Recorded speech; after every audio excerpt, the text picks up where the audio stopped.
안녕하세요, 따독따독입니다. 오늘은 한간에 이슈가 되고 있는 메타버스란 단어에 대해서 얘기를 좀 나눠볼 겁니다. 강의에서도 뉴스에서도 그리고 대기업들도 메타버스를 하겠다라고 얘기를 하는데 과연 이 메타버스가 뭐고 우리들이 준비해야 될 것은 무엇인지 이런 것들을 얘기해 볼 겁니다. 삶의 여러 가지 부분들이 디지털화 된다고 얘기를 하잖아요. 이런 것과 관련해서 여러분들은 디지털화된 지구에 살고 있는가? 뜨는 것들의 세상에는 무엇이 있는가? 이런 이야기입니다. 이런 단어들이 우리 주변에서 쉽사리 들려오고 있는 것 같습니다. 그만큼 우리의 삶 속에서 중요한 부분이 되었다는 얘기 아닐까요? 불과 한 달 전까지만 해도 저도 몰랐어요. 메타버스.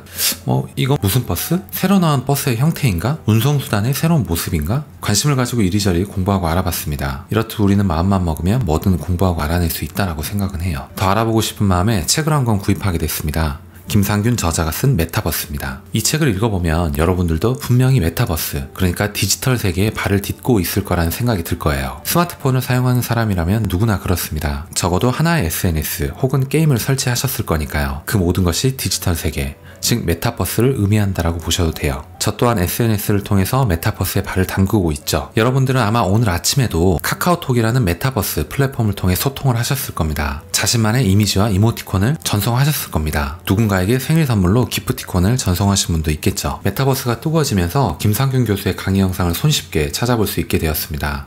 자신을 브랜딩하는 것이 얼마나 중요한지를 생각해봤죠. 우리는 이미 SNS와 게임이라는 플랫폼을 자연스럽게 사용하고 있어요. 스마트폰을 활용하는 것이 당연한 시대에 살고 있기도 합니다. 이러한 상황을 좀 더 그럴싸하게 포장하여 내놓은 것이 메타버스라 생각하시면 됩니다. 김상균 교수, 그러니까 자신의 특기와 장점 그리고 전공을 잘 살려가지고 새로운 트렌드를 이끄는 사람이 되었네요. 책을 읽으면서 느낀 거는 김상균 교수 그야말로 호기심이 왕성한 덕업일치의 장본인이라는 겁니다. 그는 게임에 흥미가 있어요. SNS 활동 또한 활발히 하는 것 같습니다. 또한 직업이 교수인지라 꾸준히 공부하고 다방면의 지식을 습득하고도 있죠. 머리에서는 엉뚱하지만 신선한 아이디어가 샘솟는 듯합니다. 이러한 것들이 좋은 시대 흐름을 맞아서 폭발력 있게 터져 나온 것 같아요. 그는 이제 대한민국을 대표하는 메타버스 분야의 넘버원이 될 것 같다는 생각을 했습니다. 메타버스의 세계에 대해서 얘기를 좀 해볼게요. 크게 4가지 대부류로 나눠 이야기를 할 수 있는데요. 첫 번째는 증강현실 세계입니다. 현실 세계의 판타지와 편의성을 입힌 공간이죠. 대표적인 예가 여러분들 게임 중에 포켓몬이라고 있을 거예요. 어느 장소에 가서 핸드폰을 비추면은 그 핸드폰에 실제 거리와 함께 포켓몬의 이미지가 뜨는 겁니다. 두 번째는 라이프로깅 세계라고 얘기를 해요. 여러분들이 매일 사용하는 카카오톡, 카카오 스토리, 블로그, 인스타그램이 모두 그것이죠. 내 삶을 디지털 공간 속에 그대로 복제하는 겁니다. 기록하는 인간, 그리고 그대로 흘려버리는 인간은 나중에 시간이 지나서 큰 차이가 발생할 것 같다라는 생각이 들었습니다. 세 번째는 거울 세계입니다. 현실에 존재하는 것을 디지털 세상 속으로 비슷하게 옮기는 거죠. 10대에서 20대 사이에서 유행하는 마인크래프트라는 게임이 바로 그것입니다. 여러분들 구글이 디지털 세상 속에서 지도를 그려내는 것, 바로 그것이라 보시면 되겠네요. 네 번째는 가상세계입니다. 영화 레디 플레이어 1을 보셨는지 모르겠네요. 눈에는 고글, 머리에는 헬멧, 그리고 손과 다리에 기기를 부착하고 내가 게임 속으로 투입돼서 일종의 게임을 진행하는 겁니다. 또 다른 세상이 존재하는 것이죠. 거기에서 돈을 벌고 사람들과 소통을 하고 거기에서 구매를 하고 거기서 세계를 개척해 나가는 겁니다.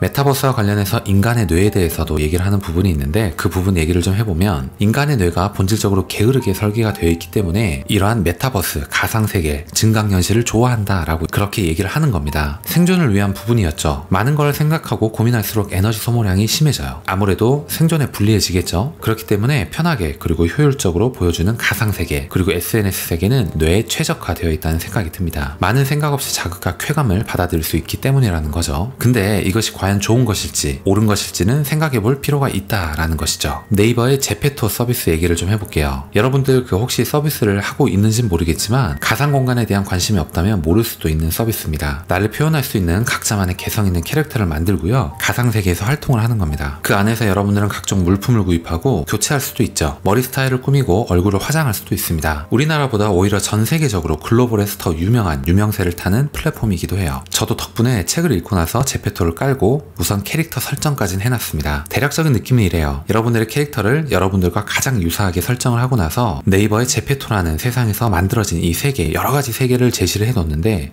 그 세계에 들어가서 게임도 하고 대화도 하고 소통도 하고 이런 것들을 나누는 공간입니다. 그래서 거기서 돈을 벌고요. 또 나의 아이템, 신발과 옷들을 교체하고 나를 더 어필하고 뭐 이러는 세상이더라고요. 수많은 블로거와 유튜버들 그리고 인스타그램의 인플루언서들을 보고 나면 그들은 자신의 하루를 그대로 공유한다는 걸 알 수 있습니다. 그것이 곧 인기이자 수입원이 될 수 있기 때문이죠. 브이로그란 단어는 블로그의 맨 앞 글자를 비디오에 V를 붙여서 나온 단어라고 해요. 하루하루 일기는 쓰지 않더라도 블로그에 자신의 하루를 포스팅하고 유튜브에 브이로그를 올리는 시대가 되었습니다. 특히 MZ세대는 더욱 그럴 거란 생각이 드네요. 책에서는 이거를 사생활 판매 경제라고 표현을 하고 있습니다. 멋진 표현이죠. 세계 인류 기업들이 발다퉈서 가상현실, 증강현실 플랫폼에 뛰어들고 있어요. 예를 들면 마이크로소프트사는 10대에서 20대 사이에 선풍적인 인기를 끌고 있는 마인크래프트라는 게임을 3조 원에 사들입니다. 많은 사람들이 가상현실 세계에 모여든다라는 걸 캐치한 거죠. 이것이 곧 미래의 수익 창출원이 될 거란 예측을 했기 때문이겠죠. 여러분들은 대기업들의 의사결정을 보면 향후 트렌드를 읽을 수 있다라고 생각해요. 시장은 우리 의지와 상관없이 무조건적으로 성장해 나갈 가능성이 크다 보셔도 되는 겁니다. 세상이 변했습니다. 코로나19도 왔고요. 온 세상이 언택트를 외치는 세상이 되었어요. 눈에 띄는 변화는 개인주의, 그리고 집콕, 배달문화, 그리고 휴식이었던 것 같습니다. 화상의 플랫폼으로서 완만한 성장세를 보이던 줌, 그리고 웹엑스, 이것들은 그야말로 폭발적인 성장을 했죠. 직전 5년간의 성장을 코로나 이후 불과 1년 만에 몇 배 이상으로 성장한 기업들입니다. 이들이 코로나를 예상이라도 했을까요? 이들이 미래를 예측하고 화상의 플랫폼을 만들었을까요? 아니요, 전 그렇게 생각하지 않습니다. 아마도 그렇게까지 급변한 세상이 올 거란 예측까지는 못했을 거예요. 사업에 있어서는 운이 크게 작용한다는 지혜를 배울 수 있어야 합니다. 이번엔 김상균 교수에 대해서 얘기를 좀 해볼게요. 게임과 메타버스를 아주 재밌게 엮어서 설명했다라고 생각해요. 레드데드 온라인이란 게임이 있습니다. 이 게임과 시간여행을 재밌게 엮어냈습니다. 누군가는 분명히 미국 서부 시대를 경험하고 싶을 거예요. GTA라는 게임도 있습니다. 게임과 국순당 막걸리를 재밌게 엮어냈습니다. 게임 속에서 판매되고 광고되는 국순당 막걸리의 선전, 멋지지 않나요? 그리고 현대자동차, 영화 매드맥스의 세상을 멋지게 엮어냈습니다. 자동차 튜닝 시장, 그리고 레이싱 욕구를 불러일으키기에 충분하다는 생각도 들었어요. 김상균 교수는 게임에 관심이 많을 뿐만이 아니고요, 미래 시대를 예측하는 소설 작가로도 활동하고 있습니다. 기발한 세상을 유심히 관찰하고 아이디어를 계속적으로 뽑아내는 거죠. 그러다 보니까 이것이 일이 되고 이것이 수입원이 되는 겁니다. 덕업일치의 전형적인 모습이라는 생각이 들죠.